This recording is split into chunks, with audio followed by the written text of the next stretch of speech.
Los alumnos. Los alumnos, ha comentado usted que ya usan la inteligencia artificial generativa, incluso en muchas ocasiones saben usarla mejor que el propio profesor. Y surge el debate de si las universidades simplemente son instituciones que expiden títulos, pero que no fomentan el uso crítico, el pensamiento crítico, y incluso que los alumnos salen sin adquirir ningún tipo de competencia. ¿Cómo podría describir el panorama desde la perspectiva del alumnado? Sí, no solo está pasando en las universidades, también está pasando pues en las etapas previas ya, ¿no? En la propia educación secundaria, en el bachillerato, ¿no? Los estudiantes la están usando demasiado. Hay estudios que hablan de que más del 90% ya las utilizan en sus tareas cotidianas. El problema es que no puede ser un sustituto de lo que hacen como parte del trabajo cognitivo, ¿no? Tienen que seguir haciendo sus cálculos, tienen que saber redactar, tienen que saber leer y entender los textos y poder resumirlos, ¿no? Entonces, si la inteligencia artificial se utiliza como un complemento, pues obviamente les va a ayudar a aprender más rápido y mejor. Pero si se utiliza como un sustituto, se están haciendo un gran daño, en primer lugar, ellos mismos, ¿no? Porque no están entrenando ni desarrollando esas facultades cognitivas, ¿no? Es como si no practicaran ninguna actividad deportiva. Al final, en una época tan crítica, ¿no? Como es la adolescencia, la juventud, eso les va a lastrar de por vida, ¿no? Pues aquí, en este ámbito, ocurre lo mismo, ¿no? Y hay algunos estudios que se han realizado con estudiantes universitarios, viendo qué ocurre cuando están realizando todas las tareas, consultándolas a ChatGPT u otras herramientas similares, frente a aquellos que lo siguen haciendo un poco a la vieja usanza, ¿no? Pues leyendo los documentos y redactando por sí mismos, ¿no? Y la verdad que se ha demostrado que, primero, se activan menos áreas cerebrales con menos intensidad, el proceso de aprendizaje es menos rico en experiencias, se genera más dependencia y todos los trabajos son más similares, ¿no? Los estudiantes que abusan de la inteligencia artificial. Entonces, es una realidad, lo están usando, al igual que tenemos el problema de las distracciones con los móviles, ¿no? Y las redes sociales en las aulas. Y lo que hay que hacer es reconducirlo. Hay que explicarles que esto lo pueden utilizar para complementar su proceso de aprendizaje y enriquecerlo, pero no como un sustituto. Ahí es donde también tenemos que incidir tanto en los padres como en los propios como los profesores, ¿no? Todo lo que rodea la experiencia de aprendizaje, tanto en el aula como fuera del aula. Y trasladarle a los estudiantes que si no son conscientes de que ellos tienen que entrenar su cerebro y desarrollar ciertas habilidades cognitivas y no lo hacen a ciertas edades, eso evidentemente luego no va a volver. Entonces, que vean que efectivamente el cerebro es como un músculo más desde nuestro cuerpo que tenemos que entrenar, ¿no? Y que hoy en día lo podemos potenciar, pero no lo podemos dejar ahí adormecido para que sean otros los que piensen por nosotros, ¿no? Por desgracia, en muchos casos estamos viendo eso entre los estudiantes, que se sacan los ejercicios o los trabajos de una forma rápida recurriendo a estas herramientas y ellos no lo desarrollan. Entonces, les pueden orientar, como digo, pueden ver cómo documentarse, cómo obtener distintos puntos de vista, pero que ellos sean capaces de entender los textos, de redactar, de resumir, es una habilidad cognitiva fundamental. Lo va a ser aún más si cabe en el futuro, ¿no? Y por supuesto, comentabas otro aspecto, Carla, en la introducción, ¿no? Que es el pensamiento crítico. Y que sean capaces de analizar la información que están recibiendo e incluso de validar las posibles fuentes que se han utilizado, algo que muchos no están haciendo y que les pueden estar, en este caso, pues facilitando datos erróneos o sesgados o de fuentes de dudosa fiabilidad. O de reputación, un poco de reputación dudosa, ¿no? Entonces, en ese sentido, hay que también explicarles a ser críticos con los resultados que obtienen y a poder ponerlos en su contexto. Entonces, insisto, que no salga, digamos, de su propia iniciativa, sino que les podamos guiar, tanto los profesores como también los padres, y les podamos orientar para utilizarlo como una herramienta fundamental en el proceso de aprendizaje, pero no como un sustituto. ¿Qué competencias crees que está demandando el mercado laboral en los nuevos perfiles? Porque surgen noticias e información de que sobre todo los perfiles junior se están viendo en diferentes sectores, en la abogacía, en de las empresas, etcétera. Esos perfiles junior están siendo amenazados por que sean sustituidos por la inteligencia artificial. Entonces, ¿qué competencias, qué skills están demandando las empresas? Y la universidad está formando en en esta demanda del mercado laboral. Bueno, la universidad lo intenta, ¿no? Dentro de que efectivamente pues, el cambio se está produciendo a un ritmo acelerado. Los profesores somos conscientes de que tenemos que darle a los estudiantes pues, esa formación de calidad y que les permita pues, también desarrollar su carrera profesional. Pero aquí hay un elemento que está cambiando radicalmente, ¿no? Y es que ya no solo es la formación tanto en el bachillerato como en los ciclos formativos como en la universidad, es la formación de por vida, el lifelong learning.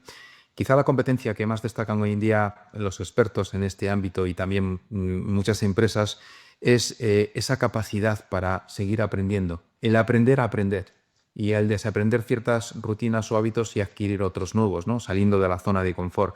Quizás eso sea lo más importante, ¿no? Esa pasión por el aprendizaje y esa capacidad por seguir aprendiendo siempre, ¿no?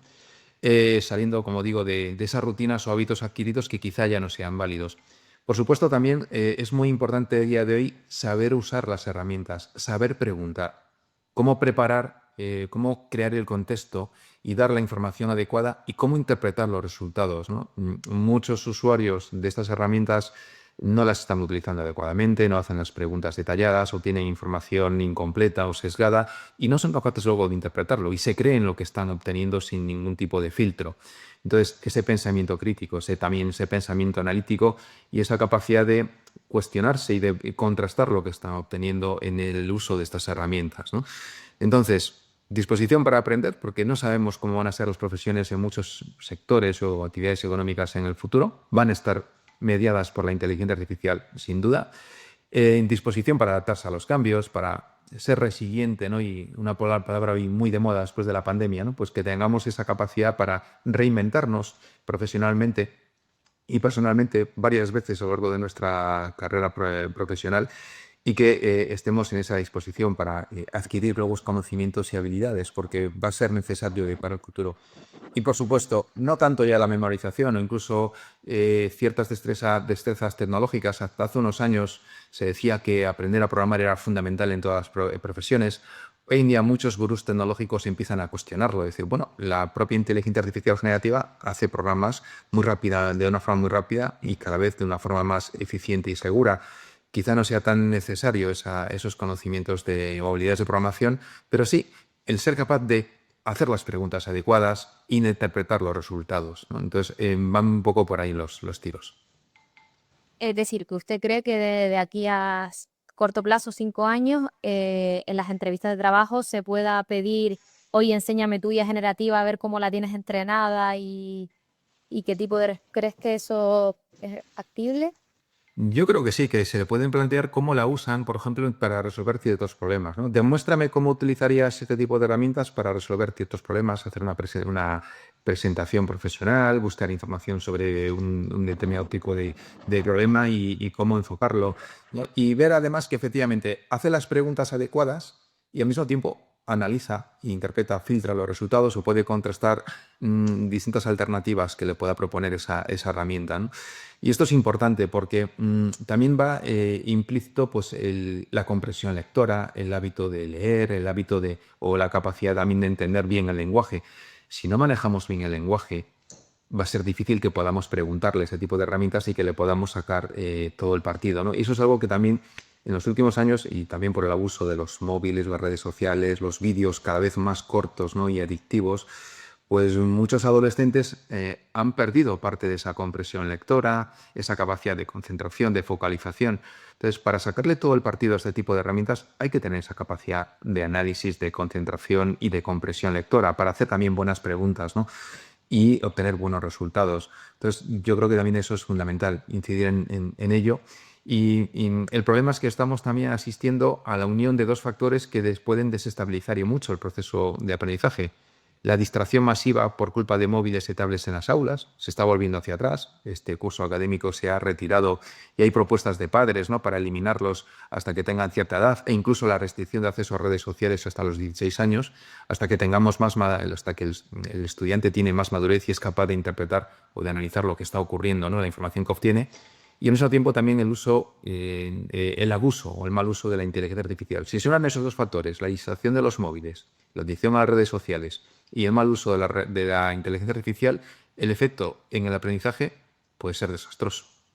Pero en cambio, si lo utilizamos desde otro punto de vista, ¿no? Pues que el móvil nos permita, por ejemplo, interactuar con el entorno y obtener información y aprender de esos datos, y al mismo tiempo la inteligencia artificial nos ayude consultando las fuentes adecuadas y mostrándonos pues las respuestas a ciertas preguntas o inquietudes, y seguimos manteniendo ese espíritu inquieto, ¿no? de pasión por el aprendizaje por parte del estudiante, pueden ser herramientas que les ayuden y mucho, ¿no? Pero, insisto, hay que buscarle el lado positivo y tratar de minimizar el impacto negativo que tiene y que es muy, muy pernicioso, sin duda. ¿Qué perfiles crees que están obsoletos ya o que estarán a muy corto plazo?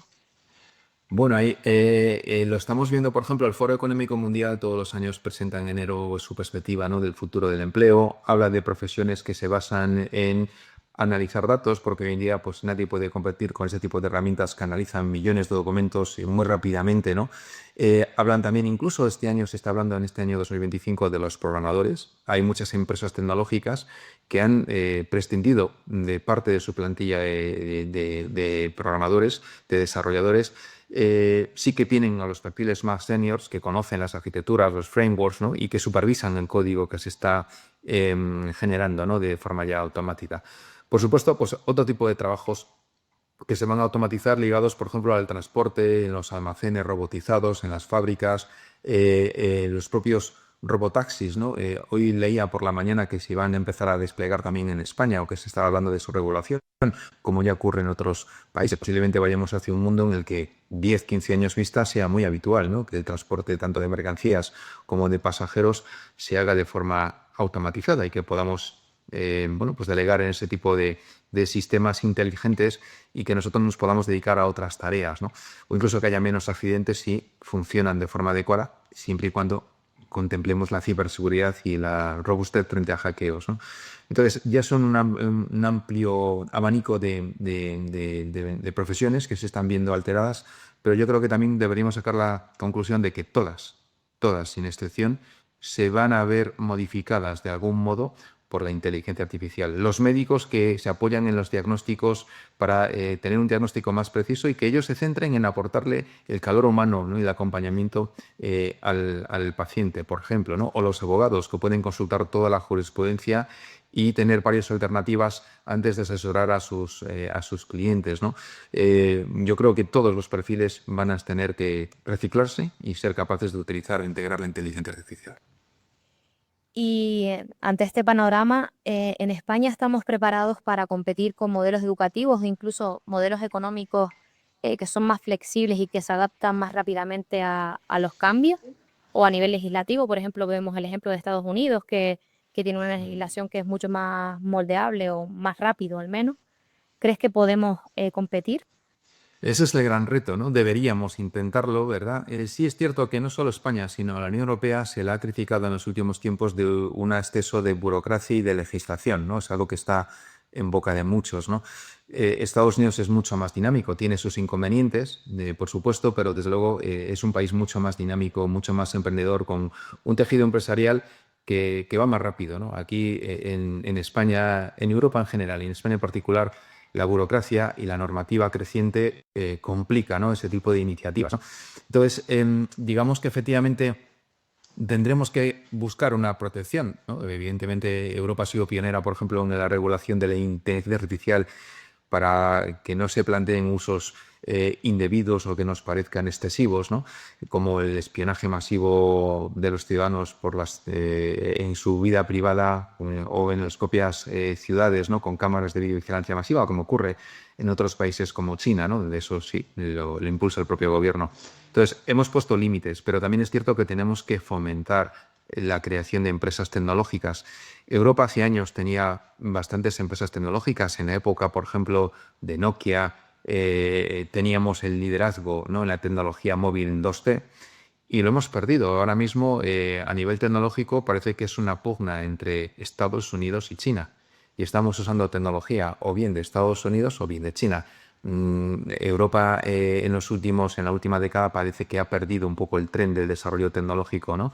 Y parte de la culpa puede venir debido, digamos, a un exceso de burocracia. Entonces, es bueno tener normativa para proteger a los ciudadanos, pero un exceso de burocracia y de lentitud en la adaptación en un mundo que cambia a un ritmo exponencial nos va a dejar atrás, ¿no? Y eso es algo que no nos podemos permitir.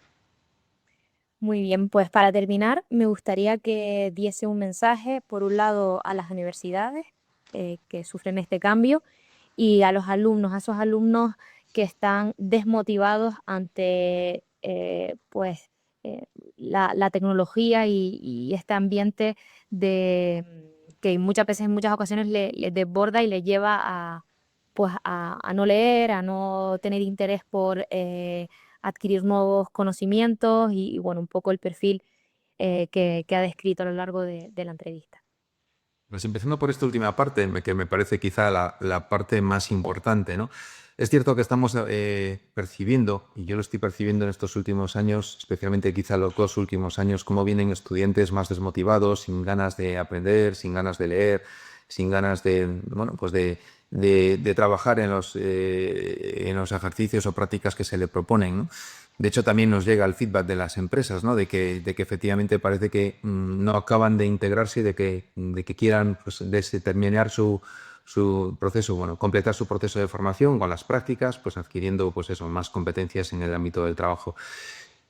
Tenemos que revertir esa situación. Estamos ante una situación de grandes cambios, posiblemente los más importantes que ha vivido la historia de la humanidad, porque efectivamente estamos ante bueno, pues el advenimiento de esa nueva superinteligencia artificial de la que se habla, ¿no? Con la conjunción de la computación cuántica, del acceso masivo a datos, de los robots humanoides. Son toda una serie de tecnologías que vienen, que van a venir muy rápido, que se está produciendo pues, a toda velocidad, casi no nos da tiempo a asimilarlo, y van a tener más impacto en la economía y en la sociedad que lo que supuso pues, la revolución industrial o la aplicación de la energía eléctrica, ¿no? Toda la revolución que viene con la inteligencia artificial va a ser mucho de mayor impacto y mucho más rápido que las anteriores. ¿Eso qué quiere decir? Que se abre un mundo de enormes oportunidades, ¿no? Hay amenazas y hay riesgos, pero hay un mundo de enormes oportunidades, ¿no? Y eso es lo que tenemos que trasladarle a los jóvenes. Es un mundo nuevo, un mundo por descubrir, un mundo en el que vosotros vais también a ser partícipes y en el que, si estáis dispuestos a aprender y embarcaros en este reto, pues va a haber muchas oportunidades. De hecho, se habla de una grave crisis de talento. Hay muchos sectores en los que no se encuentran a profesionales, por ejemplo, la ciberseguridad, ¿no? Donde pues, hay una brecha cada vez mayor y la ciberseguridad es un ámbito clave, ¿no? Para garantizar que todos estos servicios digitales funcionan correctamente, incluso la propia inteligencia artificial. Entonces, el panorama para aquellos que quieran subirse a este tren, ¿no? De cambios, de revolución tecnológica, de aprendizaje continuo, pues es, la verdad, muy optimista. Nunca ha habido tantas oportunidades como ahora. La cuestión es que efectivamente hay que explicarles, ¿no? Por la necesidad de ese cambio hay que motivarles, ¿no? Es más una cuestión de actitud con C, ¿no? De que tengan la actitud y la motivación y esa pasión por aprender. Y enlazando con la primera parte de la pregunta, pues yo creo que las universidades tienen que ser en este sentido pues también impulsores de ese cambio, ¿no? Tienen que trasladarles a sus estudiantes la motivación, tratar también de explicarles por qué es necesario adaptarse a estos cambios y ayudarles un poco como punta de lanza, ¿no? Pues ser también pioneros en la adopción de estas herramientas, ¿no? No podemos obviar que se están utilizando, no podemos prohibirlas en las aulas, no podemos quitarlas de nuestros programas docentes, al contrario, hay que integrarlas, pero hay que saber integrarlas correctamente, distinguiendo los usos adecuados de aquellos que puedan suponer pues, un abuso o una mala praxis a nivel académica, ¿no? Entonces, yo creo que ahí la universidad va a ser también o va a jugar un papel muy relevante para ayudarle a estas nuevas generaciones en ese camino de transformación digital y del uso correcto de la inteligencia artificial. Muy bien, pues Álvaro Gómez, inteligencia artificial, oportunidad y responsabilidad en la educación superior. Muchísimas gracias por atendernos y bueno, espero que hasta la próxima. Muchas gracias, un placer y espero que nos podamos volver a ver en otra próxima entrevista. Muchas gracias.